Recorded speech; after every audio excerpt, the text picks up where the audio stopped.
Y entonces voy a compartir. Aquí estamos. Ok. Todo el mundo debe poder. Ok, aquí estamos. Todo el mundo debe poder ver en la página. Sí.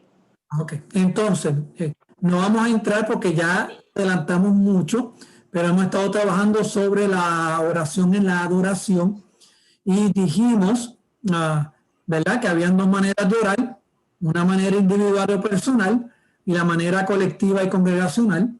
Regularmente la manera individual y personal es la que usamos en nuestra meditación y en nuestras reflexiones diarias, cuando estamos solos o solas. ¿Okay? Y la oración colectiva congregacional es la que hacemos cuando estamos en la iglesia o en alguna actividad de la iglesia, en el culto, en un servicio. Y ahí pusimos uno de los elementos de la oración, le pusimos aquí las oraciones que regularmente se ponen o se usan en distintos momentos en una actividad de adoración. ¿Okay? Como les decía, no se usan todas, porque si lo usáramos todas, pues el culto sería extremadamente largo, pero se combina en muchos casos, como hemos dicho, a veces la adoración y alabanza se combina, confesión de pecado y perdón de pecado, se utiliza la intercesión con la de petición, sí que se utilizan de distintas maneras, pero regularmente más o menos tratamos de utilizar esta cantidad de oraciones en nuestros cultos y en nuestros servicios. Y entonces aquí, la semana pasada, vimos una liturgia. Y como yo les decía, esto no es una camisa de fuerza, estos son los elementos y se mueven dependiendo de lo que queremos lograr en el culto. Como yo les decía, un ejemplo es que yo he utilizado la Santa Cena en distintos lugares en el culto. Lo he utilizado como al llamado a la oración, he utilizado la cena. He utilizado la cena como momentos de confesión y arrepentimiento, también como momentos de gratitud. Lo he utilizado como parte de la proclamación. Lo hemos utilizado, regularmente lo utilizamos al final del culto, ¿verdad?, un momento de consagración, pero lo podríamos utilizar en distintos lugares. Así que no siempre tiene que ser en el mismo lugar. Igual podría hacerse con el bautismo. Lo que quiero que vean que esto es más o menos lo que utilizamos. Y usted puede ser creativo y creativa con esto. Como decíamos, usted puede hacer un preludio musical, puede ser cantado, pero también puede ser instrumental. Puede utilizar una lectura bíblica como parte de una oración o puede utilizar un himno como una oración. Así que realmente es la diversidad lo que nos permite que esto no sea una camisa de fuerza. Pero decíamos algo la semana pasada, que es lo más importante. No importa qué se use o cómo se use, tiene que usarse siempre para el beneficio de la iglesia y para el crecimiento de los hermanos y hermanas. Ese tiene que ser siempre el objetivo de cualquier liturgia, de cualquier culto, de cualquier servicio. ¿Ok? Y así que, en segundo lugar, y aquí me voy a ir un poco más bautista, también es importante que siempre esté la proclamación de la palabra de alguna manera u otra. La palabra siempre tiene que ser proclamada, compartida. Puede ser un sermón, puede ser una homilía, puede ser una reflexión, puede ser un estudio bíblico, pero la palabra siempre debe tener un lugar clave dentro de cualquier tipo de experiencia de adoración, de culto, de servicio. ¿Okay? Y todo lo demás debe ir alrededor de eso y debe complementar la palabra, porque recuerden que la idea siempre es que responda al llamado de Dios que en ese momento, cualquiera que sea, puede ser distintos llamados. Así que ahora lo que yo quisiera es, Wanda va a concluir esta parte de la oración. Y lo que queremos ver es aprovechar que estamos hablando de la liturgia y hablar del uso de las escrituras en la liturgia también.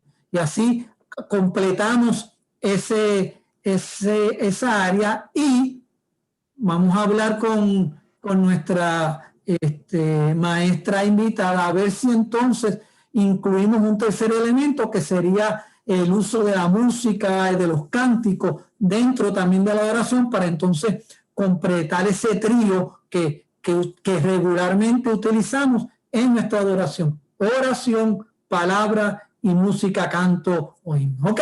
Muy bien, Wendy. Nada, solamente algunos detalles para cerrar el ciclo que hemos estado hablando. Cuando miramos el Padre Nuestro y usted mira estas oraciones que hacemos y mira el orden de cómo seguimos el culto, el servicio o la liturgia, si usted se fija, va a ver los elementos que están en el Padre Nuestro. Va a ver la adoración, va a haber la alabanza, el reconocimiento de la presencia de Dios, va a haber esa petición, esa intercesión, va a haber esa presentación de nuestras necesidades, ¿verdad? De nuestras peticiones, pero también va a haber el perdón de pecados, también va a haber ese sentido de protección, ¿verdad? De petición a Dios sobre la protección. Y si usted recuerda al principio, cuando estábamos hablando sobre la oración, se acuerda que hablábamos de esa relación que se establecía en llamar a Dios Padre, que hablábamos de la solidaridad, de la protección, de la provisión, del amor, pues todos esos elementos en cierta medida vuelven a salir cuando nos acercamos al Padre Nuestro. Así que la experiencia de oración es una experiencia donde nos encontramos con Dios de una manera nueva, nos relacionamos con Dios de otra forma, ya no es el Dios lejano al que tenemos que estar hablando de lejito, con intercesores, con gente que media entre Dios y nosotros, sino que es el Dios que Jesús nos trae y nos dice que es su Padre, que es el cercano. Y no tan solo la imagen de Padre, sino el Dios que cuida, el Dios que provee, el Dios que es solidario, el Dios que nos invita a ser solidarios con otros.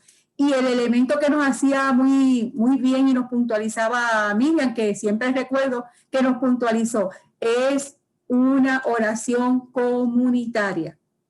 La experiencia de oración sí tiene un elemento individual, pero aún dentro del elemento individual, nosotros no nos alejamos de nuestra realidad comunitaria, sino que estamos en ella. Otra cosa que yo les quería, ¿verdad?, puntualizar es que estos tipos de oración que el pastor nos señaló no son las únicas formas que oramos. Hay maneras en que, por ejemplo, nosotros podemos usar la Biblia y la oración para acercarnos a Dios.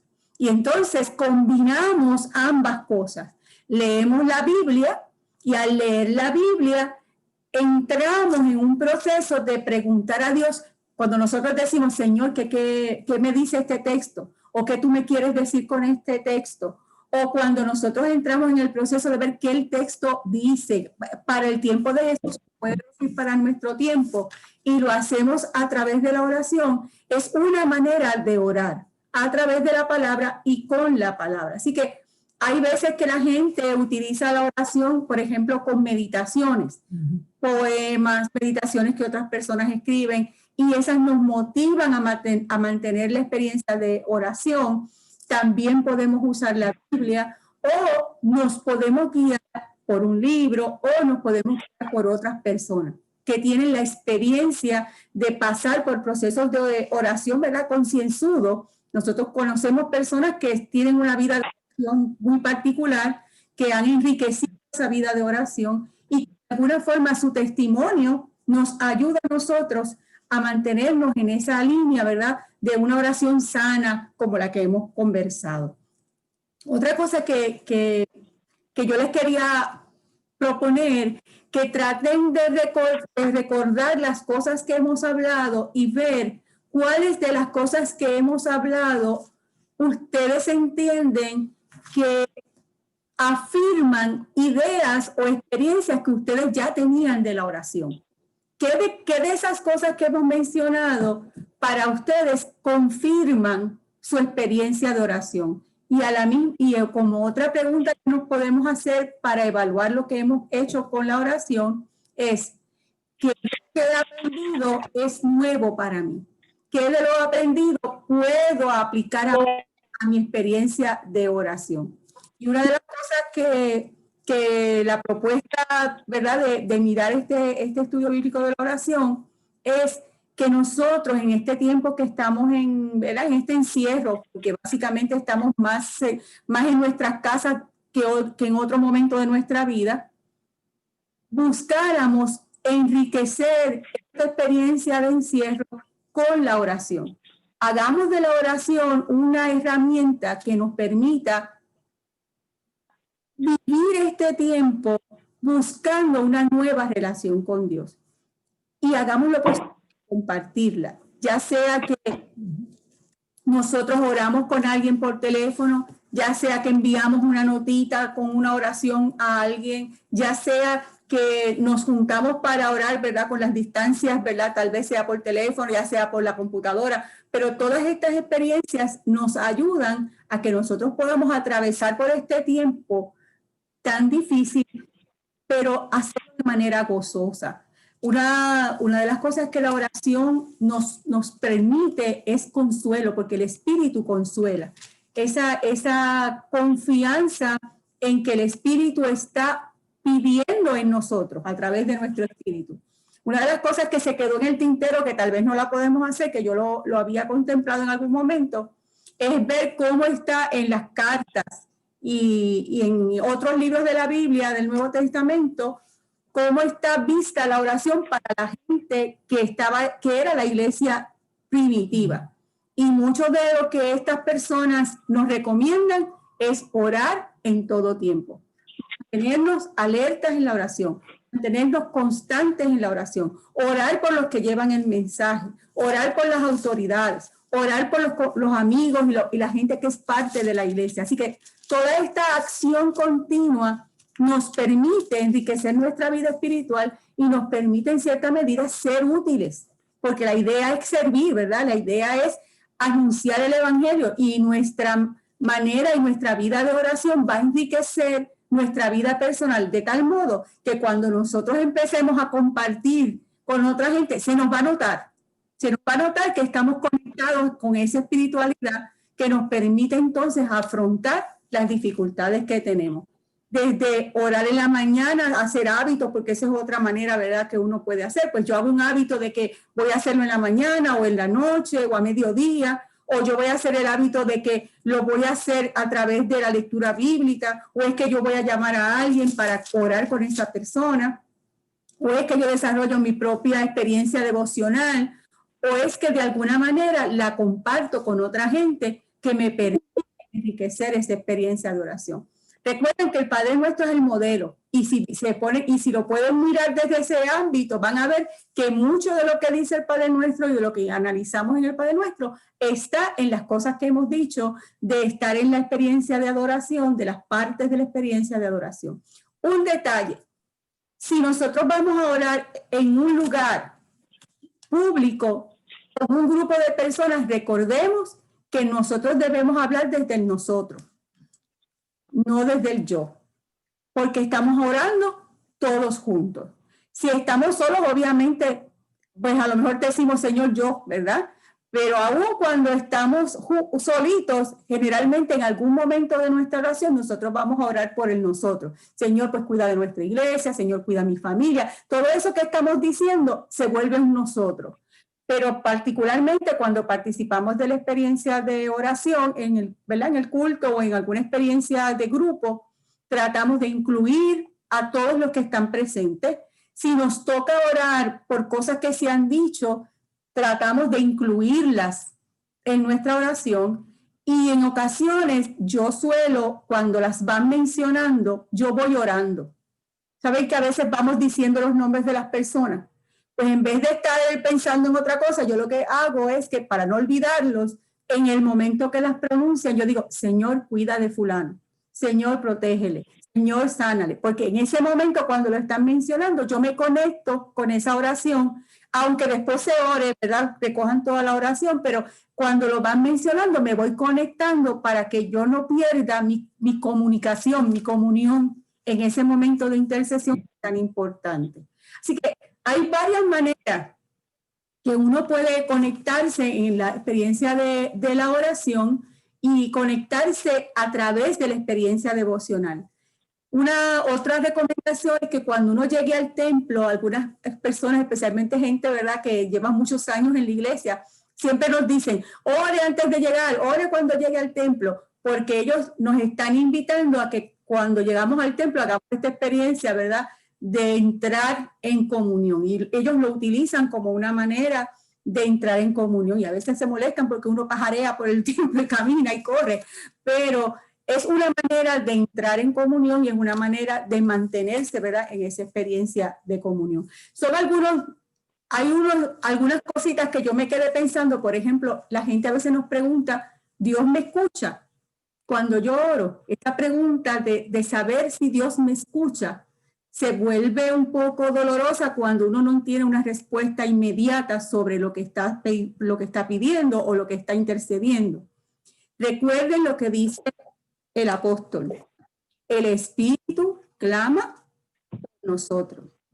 Si hay un momento en nuestras vidas que por alguna razón nosotros no sabemos cómo orar, porque esa es otra pregunta, a veces no sabemos qué pedir, porque tenemos confusión, porque podría haber otras alternativas, porque no sabemos exactamente cuál es la voluntad de Dios para esa situación. Una recomendación: pídale a Dios que el Espíritu interceda, que sea el Espíritu el que diga nuestra oración. Usted se pone en comunión y dice, Espíritu Santo, ayúdame a orar. Y esa experiencia de ponernos a disposición del Espíritu para que clame por nosotros, nos ayuda a empezar a descubrir cómo debe ser nuestra oración y qué es lo que debemos pedir. Lo digo porque son cosas que nos pasan, ¿verdad? Como cristianos, hay momentos que no sabemos qué pedir, hay momentos que no se responde afirmativamente a nuestras oraciones, a veces desconfiamos de si realmente necesitamos hacer algo para que nos escuchen. Realmente no. Es abrir nuestro corazón, decir lo que necesitamos, pedir auxilio del Espíritu y de la palabra para que nos permita comunicarnos con Dios. Todos tenemos acceso a la oración, todos tenemos la oportunidad de ser escuchados y todos tenemos la oportunidad de descubrirnos en esa experiencia al de hablar con Dios. No tengamos miedo de orar en público, porque al final lo que estamos diciendo es lo que tratamos de recoger, es lo que el cuerpo, el grupo, la iglesia que está reunida quiere decir. Así que en cierta medida orar en público no es otra cosa que nuestra experiencia de grupo para llevarla. Eran algunas cositas que queríamos cerrar para que ustedes como que las mantengamos presentes en esta experiencia que hemos tenido, que ha sido para mí muy rica. Les agradezco la ayuda que hemos compartido, esta experiencia que ha sido, para mí ha sido bien buena, yo la he disfrutado muchísimo y yo espero que podamos seguir hablando de otros temas. Sí, déjenme ver un par de cosas de lo que dijo Marta, porque hay que aprovechar la oportunidad. Número uno, no sé si lo dije cuando comenzamos, pero me corresponde decirlo. Número uno, la oración no es ni una varita mágica que va a resolver todos los problemas. Tampoco es una tarjeta de crédito que va a proveer todas nuestras necesidades. Eso no es la oración. Yo creo que esto es bien importante. No lo es. La oración es una relación que uno establece con Dios. No tan solo en el acto de orar, sino en el acto de vivir la vida. Y yo creo que eso es bien importante. Yo esto lo recalco porque en mi vida pastoral, realmente en mi vida ministerial, porque también he sido misionero, he visto esta idea de la oración como la varita mágica, la oración como la tarjeta de crédito. No. Es un evento, es una acción, es una disciplina que desarrollamos para entrar en relación con Dios. ¿Okay? Entonces, lo segundo que digo es que Dios siempre contesta nuestras oraciones. Señor. Sí, Que señor. no conteste como nosotros queremos, son otros 20 pesos, pero Dios siempre contesta las oraciones. Y cuando nos dice que no, nos está contestando las oraciones. Y yo creo que eso es bien, bien importante que lo recordemos. Dios siempre contesta. A veces es con un no, a veces es con un sí, y a veces tienes que esperar un poco más. A lo mejor a veces hay que esperar un poco más para que nos digan que no, o hay que esperar un poco más para que nos digan que sí. Pero Dios siempre contesta nuestra oración. Y yo en eso soy bastante enfático porque yo creo que es bien importante que esas dos cosas estén claras cuando queremos desarrollar una vida de oración y una vida de servicio a nuestro Dios. Sí que esas dos cositas yo no quería que se me pasaran en este tiempo para darle forma a esto que estamos haciendo. Pero voy a aprovechar, y Wanda dijo algo, que se puede orar y podemos utilizar las escrituras para orar. Y les voy a decir cómo, antes de entrar a la otra parte, porque esto podríamos utilizar una parte de un salmo como una oración. Alaba, alma mía, al Señor, alaba todo mi ser su santo nombre. Alaba, alma mía, al Señor y no olvide ninguno de sus beneficios. Eso es una oración de alabanza. No tiene que decir nada más. Así que den gracias al Señor, invoquen su nombre, den a conocer sus obras entre las naciones. Ya está, es una oración de gratitud. Podemos utilizar las escrituras como esa guía para poder orar en distintos momentos. Escucha, Señor, mi oración, atiende a mi súplica, por tu fidelidad y tu justicia respóndeme. No lleves a juicio a tu siervo, pues ante ti nadie puede alegar inocencia. ¿Ves? Una oración de súplica, de intercesión, hasta casi de perdón de pecado. No lleves a juicio a tu siervo, pues ante ti nadie puede alegar inocencia. Así que, y lo que quiero es que veamos es que uno no separa una cosa de la otra, uno no separa la oración, uno no separa el cántico, uno no separa la lectura de la palabra, sino que todo está junto, unido, pues porque el deseo es que la gente crezca, que la gente encuentre a Jesús, que la gente tenga experiencias de transformación con el Señor. Así que, y yo solamente cogí los salmos, pero si ustedes han estado siguiendo los cultos en YouTube, yo estoy utilizando bendiciones todos los al final, que son textos bíblicos. Esa es la oración de bendición que hago. ¿Okay? Pues, porque en la escritura, en cierta medida, nos ayuda a eso, a tener esa claridad.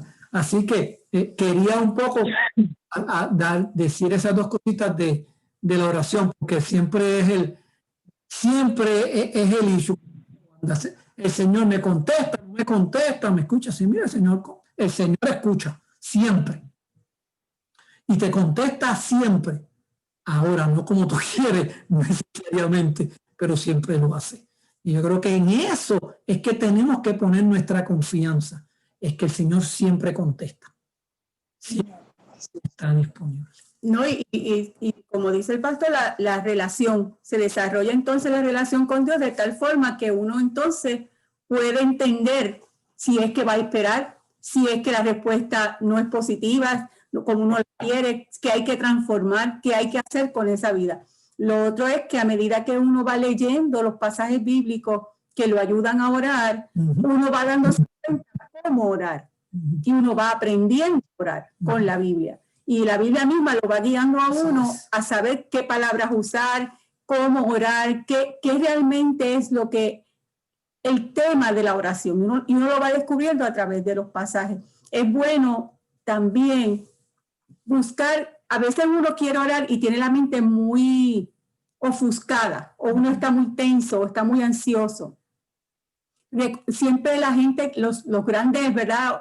Los grandes pensadores de la Biblia, que son personas que han estado, ¿verdad?, en contacto de una vida espiritual, ¿verdad?, bien intensa, siempre recomiendan que uno medite. No es lo mismo meditar que orar. La meditación es otra cosa, pero nos prepara para orar, porque aquieta nuestra mente, ayuda a que uno se tranquilice un poco y uno pueda expresarse. Porque la idea de meditar es que uno entra en un estado donde uno trata de desconectarse, como decimos nosotros, ¿verdad? De un poco dejar de lado todo lo que te interrumpe en tu mente y tú tratas de calmar un poco la mente para poder hablar, para poder sentir a Dios, acercarte a Dios. Por eso que cuando van a empezar los cultos, mucha gente dice meditemos, ¿verdad? Porque en cierta medida la invitación es que uno calme la mente y escuche la palabra de Dios, porque la oración es un proceso bilateral, ¿verdad? Es tanto lo que uno dice como lo que uno le oye a Dios decir. Y a veces ocurre que usted está orando y siente en su interior como una respuesta en su mente. Recuerde, cualquier experiencia que nuestra oración produzca, en la medida que la palabra la respalda, en la medida en que uno busca en la Biblia, en la medida en que uno conversa con los hermanos, esas intuiciones que uno siente se van atemperando, porque es una relación.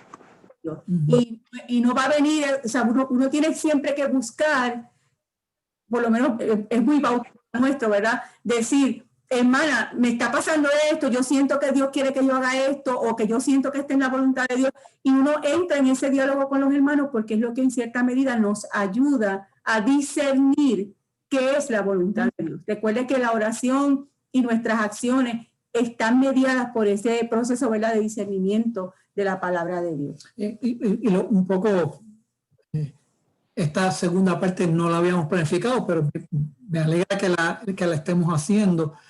Quiero dar un ejemplo de lo que Wanda acaba de decir.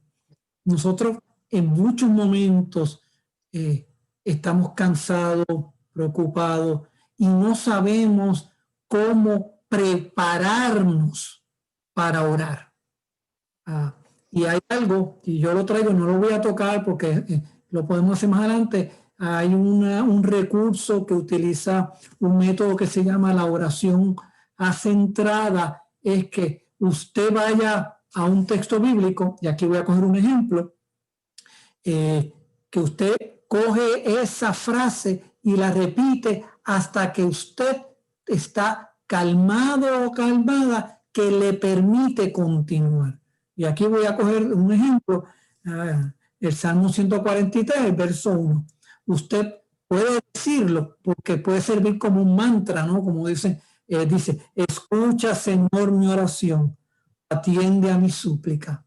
Escucha, Señor, mi oración, atiende a mi súplica. Y usted lo va repitiendo y su cuerpo, su mente va bajando, va aquietándose, y entonces puede dar el paso a comenzar a orar en ese momento. Y así puede hacer con distintos textos de la Escritura. Ya estás en tu tema. Ok, ajá, muy bien. Lo que quisiera hacer ahora un momento es cómo leemos la Escritura en la congregación.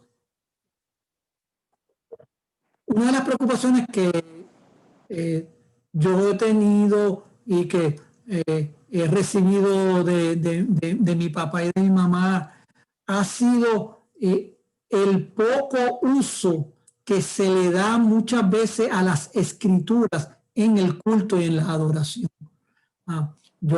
Aquellos que estaban la semana que viene, la semana pasada, yo les dije que yo estuve en un culto que duró como 2 horas y el único texto que se leyó fue el que yo leí para predicar. Y eso no puede ser así.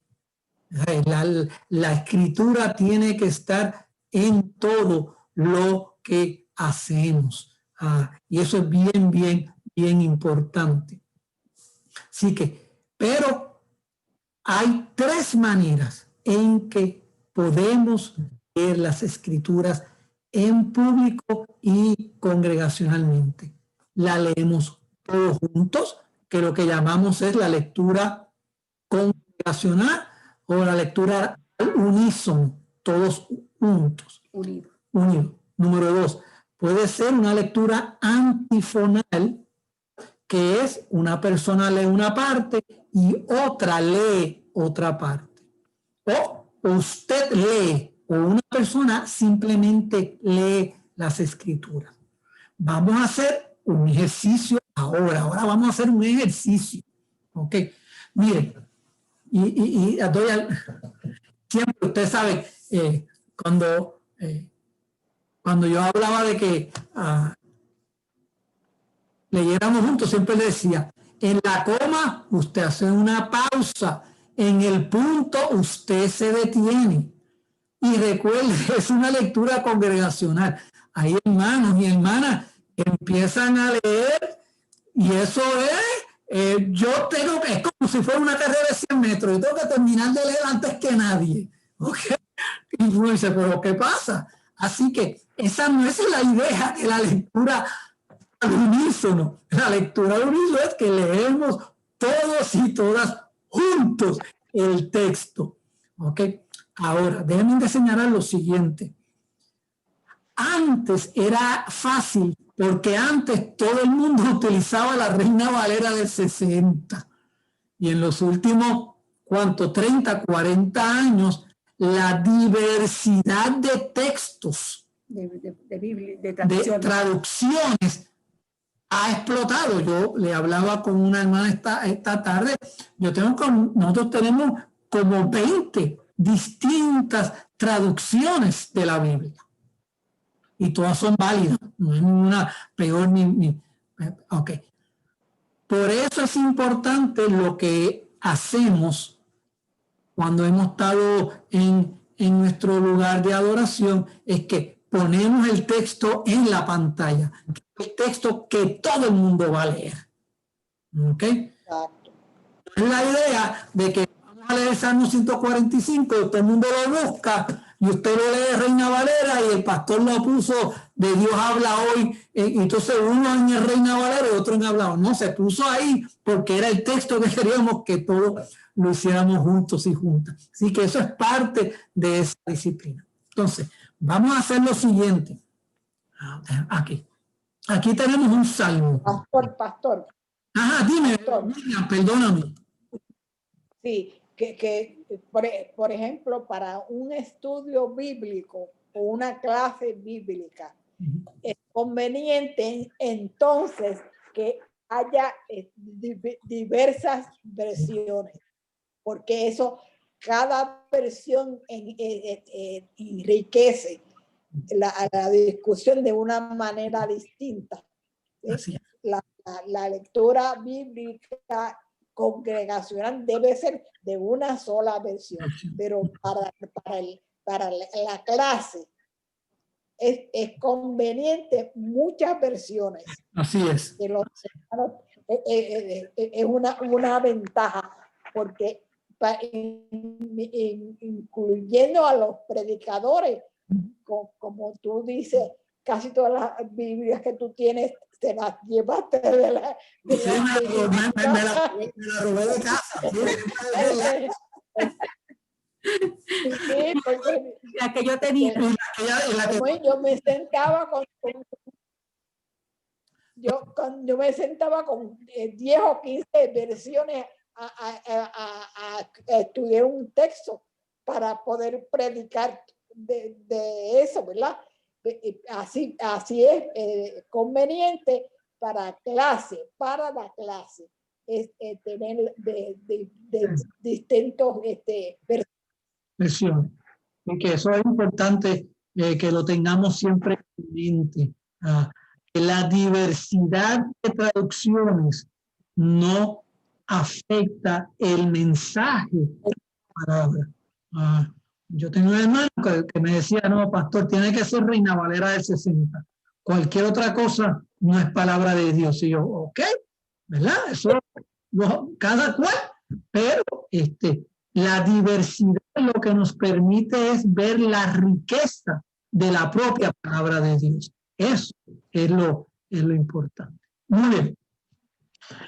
Aquí tenemos un salmo, ¿verdad? Es el Salmo 136. Si fuéramos a leer juntos, ven que hay en cada oración, en la primera hay 2 comas y un punto. No se lee, alaba a Jehová porque Él es bueno, porque para siempre es su misericordia. Eso no es lo que está ahí. Lo que está es, alabad a Jehová porque Él es bueno, porque para siempre es su misericordia. ¿Ok? Punto. Punto. Ahí no se...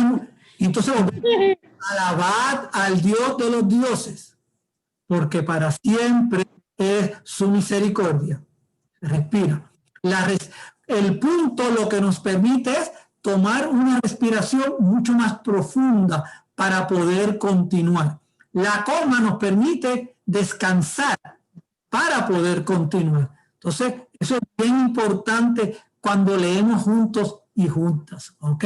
Alabad a Jehová, porque Él es bueno, porque para siempre es su misericordia.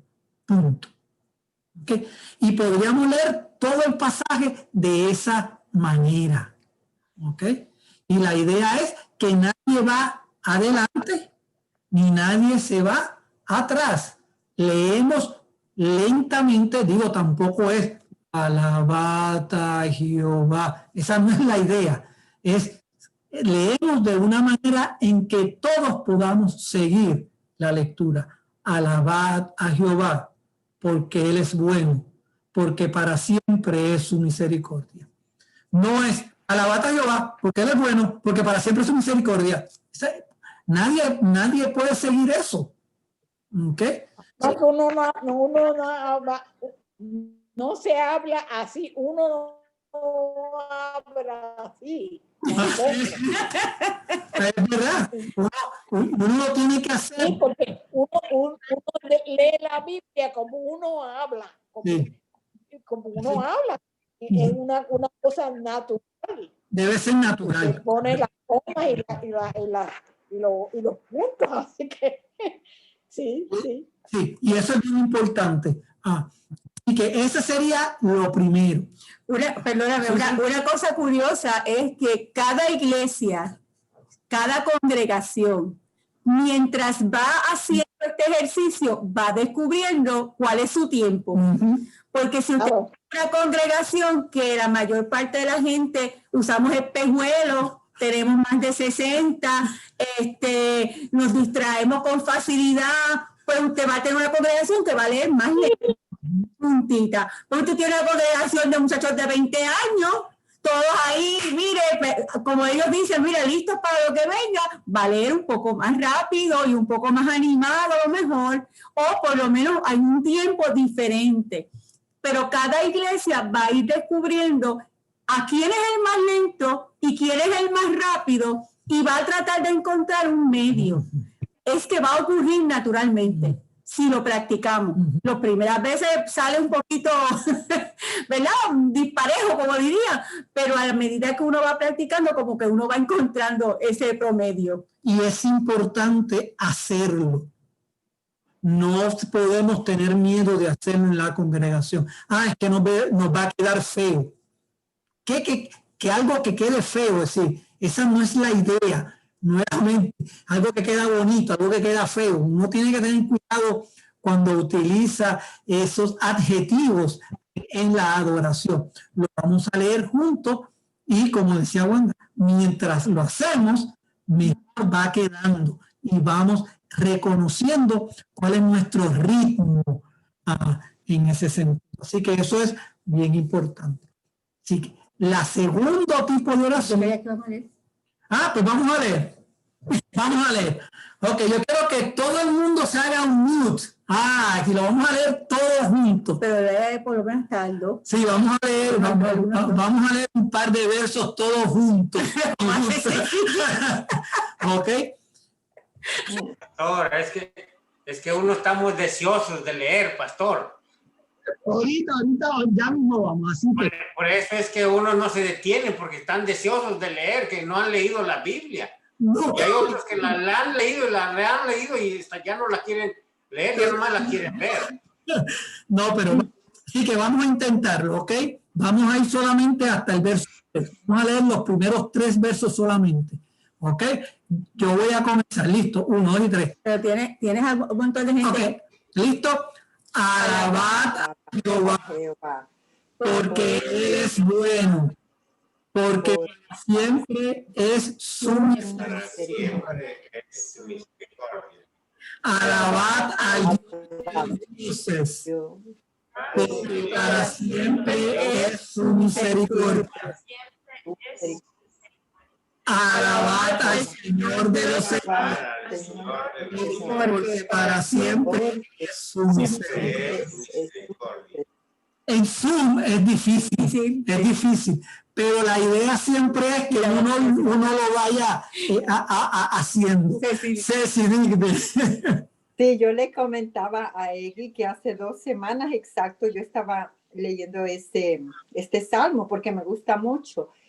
Y como decía la hermana Wanda, a los que usamos lentes, que ya no tenemos 20, yo ya lo había leído varias veces, pero entonces la luz que tenía como que era tenue, ¿verdad? No era tan... Y estaba entre que yo queriendo creerme que podía leer con una luz, pero no. Y entonces no vi un punto, no vi una coma, y como yo ya lo había leído antes, de repente sentí que me perdí. Dije, ¿qué estoy haciendo? Y quería ver las letras y no podía. Y me frustré, me sentí tan mal que de verdad se los digo, que quería hasta llorar, pero porque dije, pero ¿cómo, Cecilia? En mi mente, a 100 segundos, como me perdí, pero seguí, ¿verdad? Pero qué feo sentí.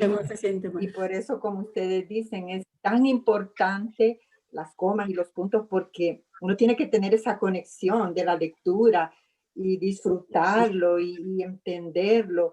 Entonces yo estaba, no, entonces hoy pongo una gran luz. Estoy en la clase. Lo que usted dice, yo creo que hay que detenerse, usted tiene razón, es decir, también hay que proveer iluminación suficiente, hay que proveer todo para que se pueda hacer de la mejor manera posible. Y segundo, nuestro segundo problema, hermana Ceci, que es parte de lo que usted señaló, es que nos conocemos el texto de memoria, no lo leemos. Decimos que estamos leyendo, pero realmente estamos recitando de memoria. Y entonces lo que tenemos que aprender es hacer el ejercicio de leer, no de memoria, no de recitarlo. No. Eso que pasó, hermana Ceci, pasa todo el tiempo. Simplemente uno tiene que estar consciente de que cuando uno lo va a leer en público y lo va a leer al unísono, uno tiene que hacerse consciente de que lea el texto, no diga de memoria. Sí, y una coma puede cambiar el sentido completamente. Exacto. Como es un ejercicio fíjese que es un ejercicio de comunidad. Es precisamente la lectura al unísono lo que nos permite es hacer real el ejercicio de la unidad, de la comunidad, de estar unidos haciendo el ejercicio de leer juntos, porque eso en cierta medida nos hace conscientes del otro. Es como cuando usted canta. Cuando usted está cantando en la iglesia, usted no canta solo para sí. Usted está cantando con entonces no es como que yo canté y ya, qué bien, qué lindo me quedó a mí. Y a mí me llenó y los demás que se resuelvan. No, la experiencia es precisamente ayudarnos a hacerlo en comunidad. Y eso es lo que hay que buscar, ese balance. Ok. La segunda forma que leemos puede ser, le llamamos alternado. O antífono. O antífono. Y utilicé el mismo texto que leímos al unísono, lo podemos leer antifonalmente. Y regularmente eso significa que alguien, no tiene que ser el líder, alguien lee una parte y el pueblo, la congregación, los presentes leen una segunda parte. En este Salmo 136 es fácil porque la segunda línea siempre es la misma. ¿Ok? Sí, uno puede decir, alabad a Jehová porque Él es bueno. Y toda la congregación dice, porque para siempre es su misericordia. Y uno puede hacer eso. Así que esa es la segunda parte. Tenemos también que recordarle a la gente que cuando leemos de manera antifonal, la segunda parte también es una lectura congregacional. No es que quien va a terminar primero es mejor, sino que también significa que esta segunda parte también todos tenemos que leerla en grupo. Así que eso es bien, bien importante. Fíjense que ese tipo de lectura intenta generalmente, número uno, que la gente esté atenta a lo que está leyendo, era responsiva, porque uno va a responder a lo que se está diciendo la primera persona que dirige. Lo otro es que generalmente son repeticiones porque eso permite memorizar.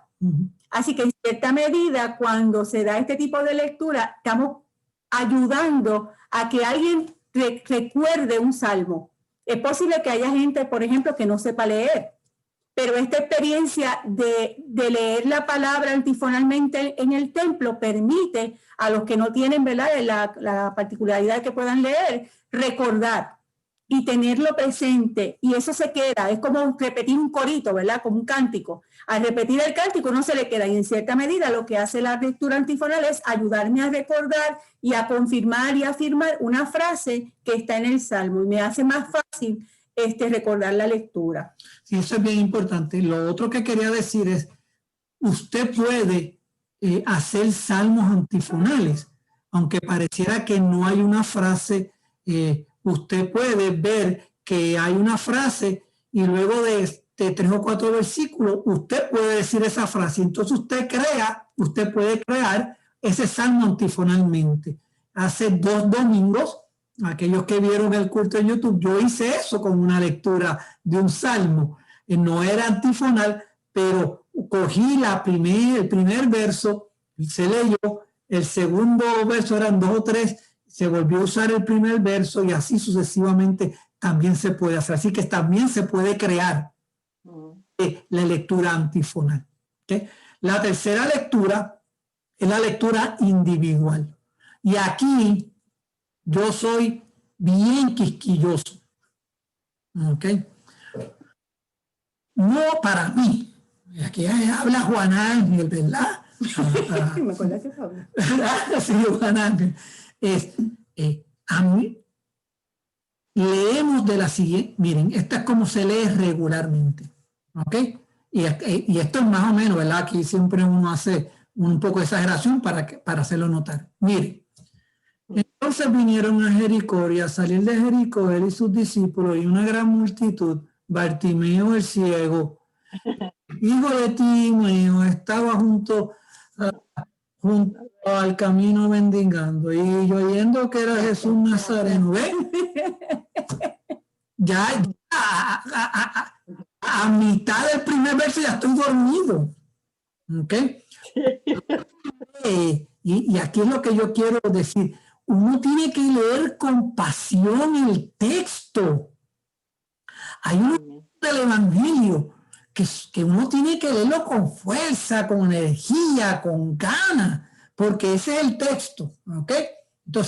Entonces vinieron a Jericó, y al salir de Jericó, él y sus discípulos y una gran multitud, Bartimeo el ciego, hijo de Timeo, estaba junto al camino mendigando.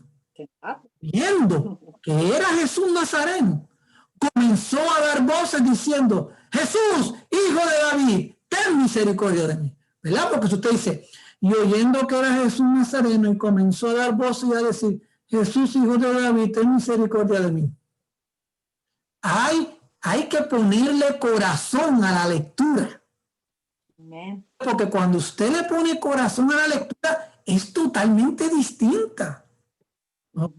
Yo recuerdo la primera vez que yo prediqué este texto, yo lo leí y recuerdo que dije, y comenzó a dar voces y a decir, Jesús, sí, y yo y todo el mundo en el templo brincó, porque los dije duro, pero puse a todo el mundo en atención también, así que ayudó. Pero lo que quiero decir es que hay que aprender a leer los textos con ganas, con deseo, con pasión, con sentimiento. Ahí hay sentimiento. Un hombre está ciego. Ve a Jesús que lo puede sanar y grita. Hay que gritar, hay que darle cariño, como dicen los muchachos, al texto. Y eso es bien importante. Eso si lee antes que lo manden a leer la bíblica, sí. Porque si se la dan de momento a veces uno no le sale, ¿verdad? Pero lo ideal es que pueda de alguna manera leer con anticipación lo que le toca leer, ¿verdad? La lectura bíblica. Y así que es importante esas distinciones, porque la lectura tiene que mover, tiene que motivar a la gente, y eso es bien importante. Doña Miriam. Sí, yo quería añadir un poco a esto que estamos hablando ahora, que yo recomiendo siempre que se lea la Biblia y que uno se adentre en la historia. Sí. Yo estoy en la multitud. Con el ciego, con la mujer en pecado, en los fariseos. Yo me meto dentro de la historia porque le cojo, le saco más partido a la lectura. Una cosa. Entonces, mi profesor de homilética decía que tenemos que leer la historia, las narrativas de la Biblia. Y él decía, hay que sentir los olores. Hay que sentir los sabores. Hay que ver la gente. Porque eso te da una otra perspectiva. No solamente tú lo estás leyendo 2000 años después. No, vamos a meternos dentro de la historia y vamos si hay cerdos en la historia, vamos a oler a los cerdos. Sí, porque eso nos da una riqueza que nosotros no tenemos, particularmente cuando son narrativas de una época, nosotros no la vivimos, no la conocemos, pero traer eso los sentidos a la lectura de la Biblia nos va a añadir un montón de la experiencia de la narrativa de historia. Así que eso es importante, pero quiero añadir algo. Este pasaje no tan solo se puede leer, este pasaje también se puede dramatizar. Sí, señor. Así que el ver la gente dramatizar el texto ayuda también. Es teatral. A la gente el sentido de lo que realmente va a pasar o está pasando. Yo muchas veces que he predicado en congregaciones este texto, he hecho un grupo de teatro para que ellos dramaticen ese día ese texto. No hay que leerlo, está dramatizado, está ahí. Así que eso enriquece la adoración, pero también enriquece el entendimiento del texto propiamente. Porque entonces algo que uno lo leía, pero uno lo está viendo. Ahí, como decía Miriam, uno casi lo puede tocar, casi uno lo puede oler cuando uno lo ve de esa manera. Y en tercer lugar, puede ser cantado. Hay textos que están en cánticos, que son cánticos que nos permiten hacerlo de esa manera. El domingo pasado, el texto que utilizamos para la reflexión el domingo pasado, aquellos que vieron el culto en YouTube, fue el mismo himno que Wanda cantó. Era exactamente el mismo. ¿Okay? Yo leímos, ¿verdad? Pero simplemente ella lo pudo haber cantado y yo pudo haber predicado porque era exactamente el mismo texto. Así que lo que quiero es que vean la riqueza que se puede utilizar con el texto bíblico. Porque nuevamente el propósito es que la gente tenga una experiencia con el Señor. Y eso nos ayuda. ¿Se acuerdan que cuando hablábamos de la oración hablábamos del cerebro? Mientras más sentidos están envueltos en lo que vemos, en lo que hacemos en la iglesia, más entra en nuestro corazón y en nuestra cabeza. No es lo mismo que yo leí la lectura bíblica, ¿verdad? Así sin ninguna entonación, a que usted la oye predicada, usted la escucha a través de una canción y además la ve en una demostración dramática. Así que todas las herramientas que podamos usar para que la persona participe de la riqueza de la palabra, le ayuda a hacer de esa palabra parte de sí. Por ejemplo, yo pude haber dicho, Jesucristo predicaba por los campos y las aldeas, había pasado por Judea y llegó a Jericó, a la orilla del camino, un ciego que allí estaba, a la gente preguntaba, oye, ¿quién pasa por ahí? Hijo de David,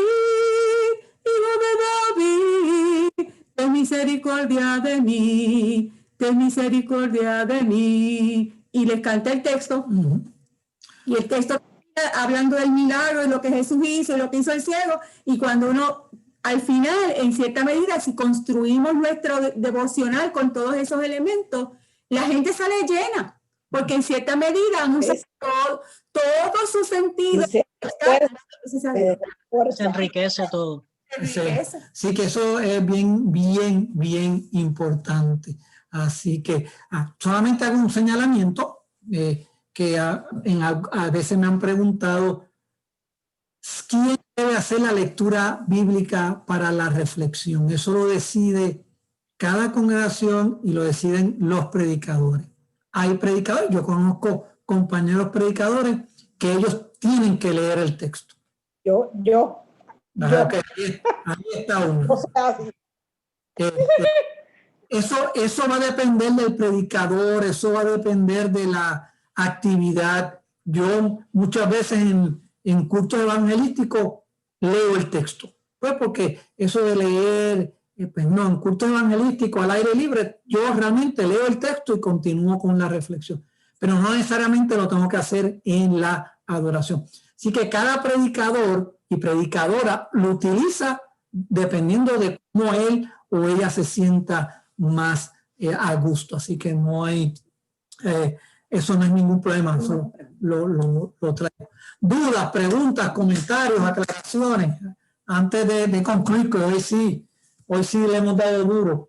Así que alguna pregunta, alguna duda, aclaración que sea necesaria sobre este tema que hemos querido traer.